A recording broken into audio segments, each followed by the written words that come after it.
I couldn't believe my eyes when I saw it, and I was talking to some local people that live in the area, and they were ecstatic that this wall was being constructed right near the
All right, thanks for coming. Mic check, test 1, 2, 3. Testing 1, 2. Mic check, testing 1, 2, 3, 4.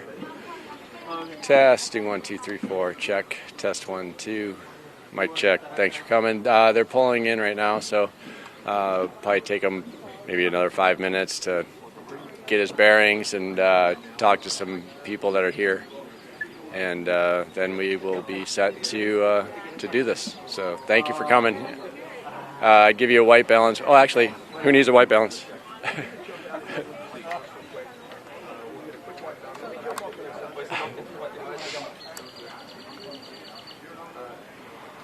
Actually, I could probably lift my shirt up and it'd still be really white.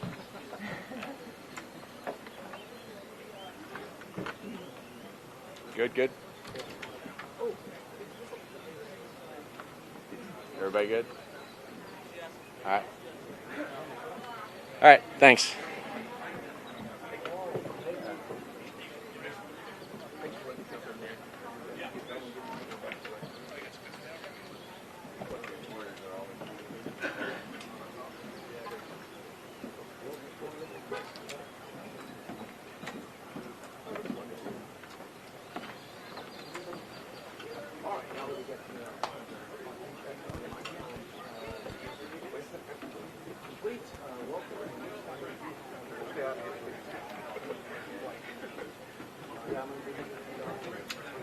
Yeah, I want to bring my shot.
thank you all for being here. It's a beautiful day in Texas, but it's certainly not a perfect day in Texas because we have a border crisis. And I've certainly seen evidence both visiting facilities in San Antonio, Midland, and also here, and seeing what's going on with these children. And then also spending a lot of time with Customs and Border Patrol and realizing what they're up against. First of all, I want to say how much I appreciate them for the work that they're doing, for the work that they're doing for the country to protect us. They are doing an amazing job under intense pressure and under conditions that they shouldn't have to deal with. So I appreciate the time I've had to spend with them, and I can't tell you how much I appreciate the work that they do, the fact that they risk their lives. And I also want to thank our state police, many of them who are behind me, and my staff. And I particularly want to thank those who took us out today. Major John Lopez was our captain, and I just appreciate these guys going up and down this river and risking their lives, and again trying to protect our state when they're also limited by what federal law and what the federal government is doing. I'm here to see what's going on and call attention to Texans and to the American people that this is a problem, and that the way that we are dealing with it is not working, and the very things that work so well during the last few years that curtailed this have been totally taken away, and now we're under tremendous pressure. I've also had the opportunity while I'm down here to meet with different sheriffs from Texas. There's nothing better than a Texas sheriff, and I think we have a few of those here as well today, and I would love for a couple of those guys to come up. And I don't know what order you guys are coming up, but they're on the ground. These guys are dealing with this issue of illegal immigration and what's happening over the last several months every single day. And I applaud them for their efforts, but they're being overwhelmed, and I'd like for a few of them to tell their story. So, thank you. Thank you, absolutely. Hello, my name is Micah Harmon. I'm the sheriff in Lavaca County. Lavaca County is not a border county. We're 275 miles inland from the border, but we're dealing with the same issues that are being dealt with down here on the border inland. We've had numerous pursuits and bailouts. Two that come to mind are one where there was a pursuit and the vehicle crashed into a tree. It caught on fire. It had approximately 18 to 20 individuals in it, in the pickup. There was numerous injuries, and that depletes all our resources. Our county is only 19,000 people, and so it depletes our resources. We had to deploy all of our EMS people, our fire departments, all of our law enforcement, and it's a burden and it's a strain on our community having to deal with this. It's not just a border problem. It's not just a Texas problem. It's an America problem. And we have to force the federal government to act on this. We appreciate General Paxton with the lawsuits that he has filed. We have to get the attention of the federal government to step up, allow their border patrolmen to do their job, and let's stop this crisis down here at the border. Thank you all very much.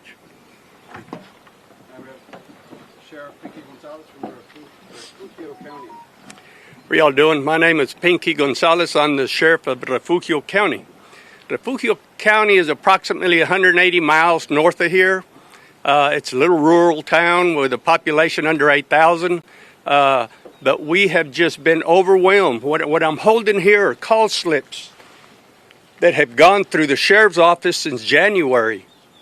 Lots of call slips on undocumented immigrants and chases, and it just been a burden to our town and to our people. We have had these human smugglers go through our town going 80 miles an hour on 35-mile speed zones. I mean, this is serious stuff. They have no regards for property or human lives, I mean, at all.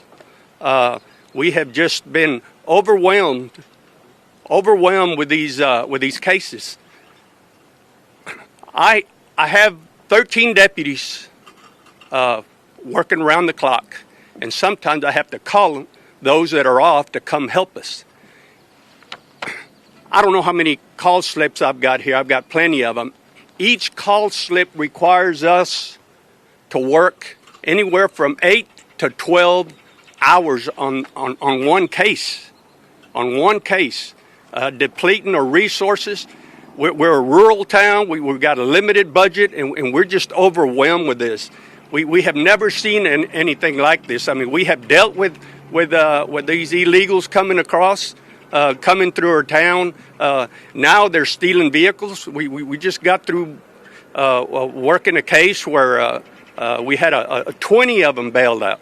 These bailouts have increased too. They're 10s, they're 20, 15, and we just don't have enough officers. If it wasn't for these brothers and sisters back here behind us in green, I don't know what we do. You know, we team up together and just try to do our darnest. You know, but they're overwhelmed. We're overwhelmed. But I have calculated over 3,000 man hours, deputy man hours since January. Not counting DPS, not counting our border patrols, our EMS. It's got to stop. It really does. It just has to stop. And I appreciate General Paxton coming here and supporting his great state of Texas and the people. And we do, like Sheriff Harmon said, I think our presidential administration up in Washington needs to go to Plan B or do something. We just can't continue. We just cannot. Now, thank you very much. Sheriff, now we have Jackson County Sheriff A.J. Lauterbach. I'm Sheriff Lauterbach from Jackson County. I've been down here 4 times in the last 2 months.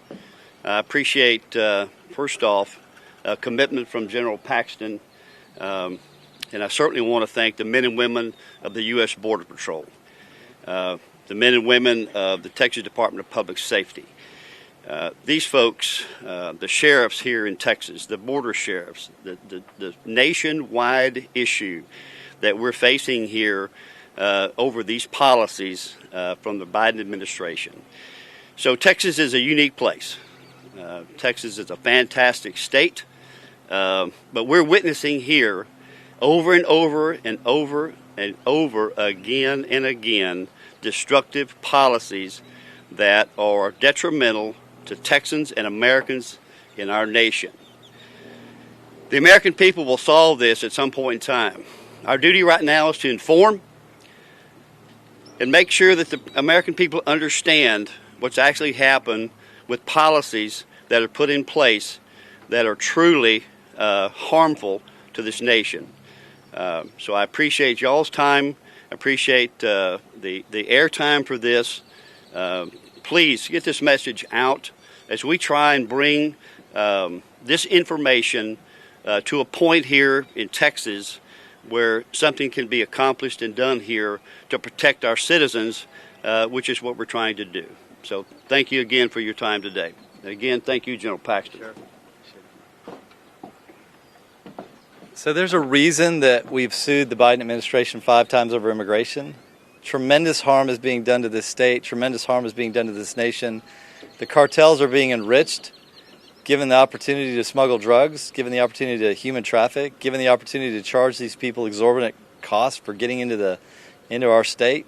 And we're going to do our best to force the federal government to follow the very laws that they passed and the very laws that they're supposed to follow, including President Biden, who's supposed to enforce these laws, not say that they don't matter. So I'm here to do that. We're going to continue that fight, and hopefully we can begin to protect the citizens of this state and the citizens of this nation. So with that, I think we can open it up for a few questions. What are you mostly concerned about? COVID, about the migrants being released, or who's making money here? I'm concerned about all this. Those are all factors that affect Texans negatively. You know, supposedly COVID was, a big deal that we all shut down for. The economy shut down of the entire United States. Our state shut down. We've gotten it under control, and certainly this doesn't help us as we're trying to open our economy up. It could affect jobs, it could affect health, it could cost people's lives, but then also the crime increase with the cartels having more access because, look, our Border Patrol is tied up now with transportation, logistics, and taking care of these kids and families. There's not as many resources to guard the border, which means that the cartels have greater access, They have greater access to bring their drugs in, and that's why these sheriffs are here, because they are suffering the consequences of those policies. Did you meet with any local sheriffs? And Wait, let me go here first, I'll come back. Sorry. Let's talk about the impact this could have in a city, in Kansas City or somewhere in the Midwest, about the drugs coming in. If there's people that think, well, I don't live along the border, this doesn't concern me. Let's talk about that, General Paxton, because I think that's important. No, there's no doubt. I mean, this is just a launching point. You know, they get across the river with their drugs or their whatever they're smuggling, and it's going around the country. So Americans may think this is a border problem, and certainly it is most intense here, and it affects us maybe more, but it ultimately does affect the entire country, because COVID is also being spread past Texas borders by the fact that they're here and they're moving on to other places, and people are being infected here. And then we also just have the whole issue with drugs and human trafficking. That will affect the entire nation. So thank you for that question. Yes, sir. Did you meet with any of the local sheriffs, and did you invite any of them to come with you today? So I don't have the list of the sheriffs we invited. We invited numerous sheriffs. We had met with some others yesterday, so this isn't the whole group. I don't have the entire list. We can get that to you. So, Any other questions? General, I have a question. Can you talk about people's private property, their private land? And I know the sheriffs probably have a comment on that. I mean, ranchers, what's happening when the smugglers come in and they need a place to get the people through? that is such a great question. I'm going to let you answer that, because you guys deal with this every day. So if you don't mind, you see it, and you can speak for the sheriffs about what you see every day. Thank you. Thank you for the question. It's Texas landowners, homeowners here. Imagine you wake up every day and you look at a game camera if you live in any of the counties around here, up and down the Texas border, and you see groups between 50 to 100 that are within 50 yards of your home every day, trespassing on your property, cutting your fences. We had information yesterday from one Texas sheriff from Kinney County where 26 fences cut in one day. 26 fences. So imagine that's your property. Imagine that your property is trespassed every day from people from another country, and live that type of life where you can't go to your barn at night. You can't have your kids go home from school early for fear that they're going to be encountered by someone that they don't know. So imagine that, and put yourself in those shoes, and put yourself in that position. Put your wife and your children in those positions day after day under these policies, and you'll understand the frustration that Texas sheriffs have and Texas law enforcement is experiencing right now. Well, what if I say no to a drug smuggler? Look, it's my property. You can't come on with me. Do you think that's how effective do you think that is? I mean, these are real-world problems and real-world questions that are affecting Texas and America from these policies. Next question. General Paxton, I have a question.